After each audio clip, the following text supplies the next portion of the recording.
সকাল সকাল উঠে সমস্ত কাজবাজ সেরে নিয়েছি। আর কালকে রিলস বানিয়েছিলাম কাজল পরলে আমাকে এরকম ভূতের মতো লাগে 2-3 দিন, তো সেটাই দেখাচ্ছিলাম। তারপরে সকালে খাবারের জন্য একটা স্মুদি বানিয়ে নিয়েছি, আইসক্রিম আর একটা ক্যাডবেরি আর দুধ দিয়ে। এটা আমি খেয়ে রান্নাবাড়া করে তারপরে চলে গেছিলাম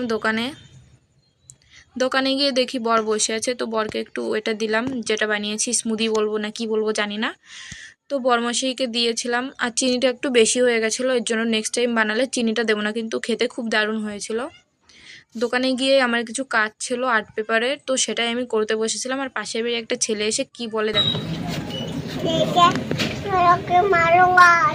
তারপরে আর কি আমার কাজে আমি লেগে পড়লাম, আরও আমার পাশেই আছে ডিস্টার্ব করার জন্য। তারপরে একটু ব্রেক টাইমে আইসক্রিম খেয়ে নিয়েছি আর ওই ফুলটা বানিয়েছি আধা।